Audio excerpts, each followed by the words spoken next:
All right, let's jump into the recap for today. It is Monday the 9th. I wanted to record myself trading, like actually trading today, but I'm like, there's no news Monday, and we're going to have red folder during the rest of the week. And I didn't even think I was going to even try a trade today. So let's jump into it. And then tomorrow I might upload an actual video of me doing all the things live, right? So let's go ahead and break this down. We know on Monday, or actually on Friday, we close with a very bullish day.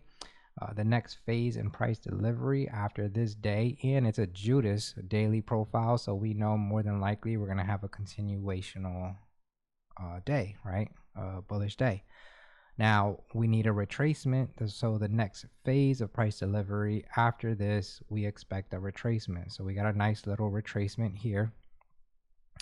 Asia kind of accumulated, London manipulated Asia, and right at the open we can tell we're at our bullish silver lining level on our indicator, and we could look for another manipulation, but the bias is bullish here to get that continuational move and possibly either come up, take all this liquidity here, come into our hold flip zone, or take Asia high and the high of week, or the current high of week that it put in, and then possibly tap our level up here. Perfect rotational play. We did put in a 4-hour bullish swing formation and a nice hourly Judas candle. So things looked good. So let's go ahead and jump down. I was on the 2-minute today. Let's go ahead and just kind of zoom into here. Let's load up our oscillators, and we're going to make this very quickly. So we know London low was here, and we were waiting for that manipulation or some sort of bullish signature before we entered into the trade. So we got a nice manipulation right at the open. The very next candle was a nice bullish displacement, leaving the 4-hour bullish swing, and we had a nice hourly swing right here. We can see that we have our proximity boxes appearing on the chart, so we know that we are coiled up here. This is where we can find the compression, and if we're bullish, we want expansion in our direction, which is bullish, right? So when price is beneath these boxes, we can't get involved. We need price to start breaking above in order to then get involved, so we know we're riding in the expansion, right? So that being said, we also have bullish volume coming in, real bullish volume right there after that manipulated bearish volume switches to bullish with our displacement candles.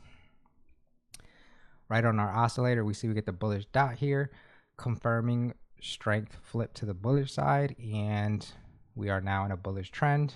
So what we're waiting for is a nice displacement candle closing above our EMAs at this point.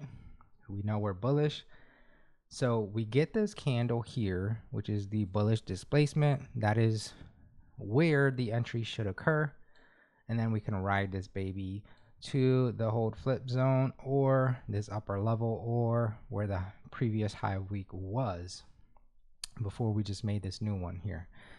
So still, we're talking, you know, over 100 points, which is beautiful. That's all you could ask for. And then you can leave a runner for this level up here, because you know that is the resistance where we can stop. So that's a good 300 points, right?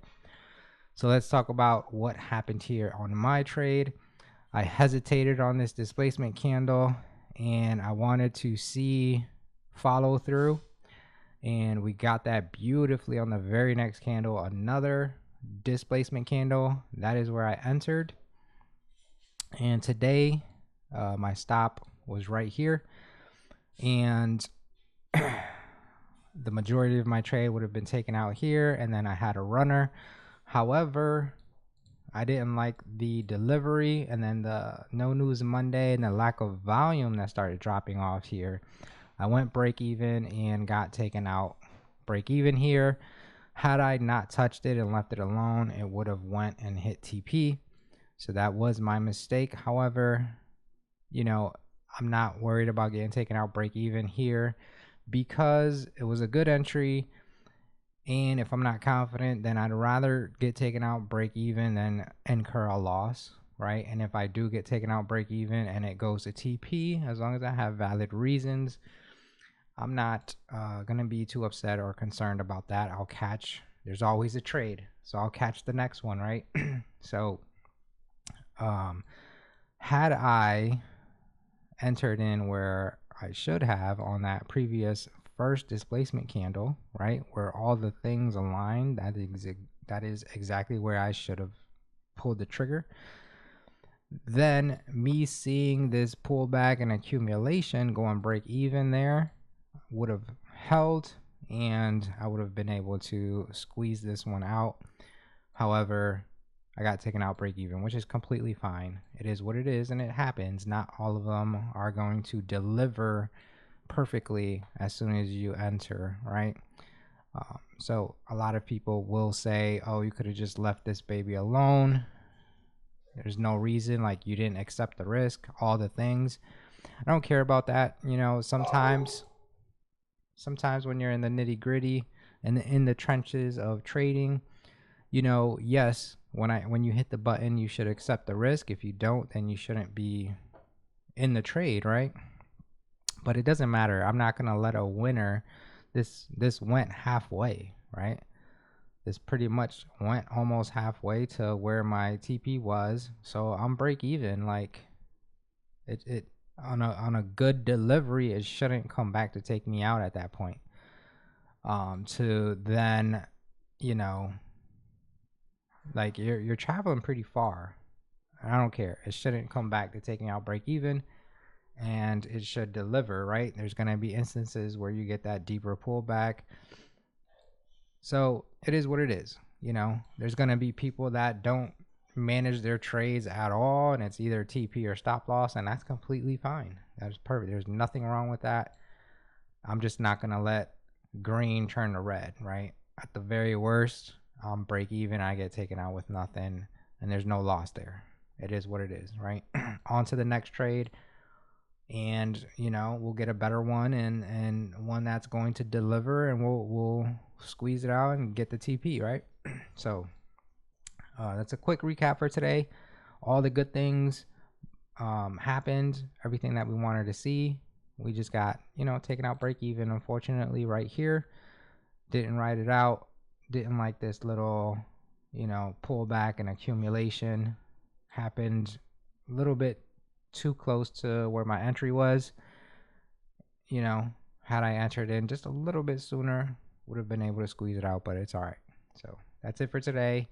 On to tomorrow, and I will most likely trade myself tomorrow, talking through all the things and everything that I see and when I'm pulling the trigger. So stay tuned for that. Go ahead and like and follow for more, and I will eventually jump on live and let's get some trades going and show you how to use the indicators that really help you in identifying the zones of where to look and when to jump in a trade. When is the good time to get in, right?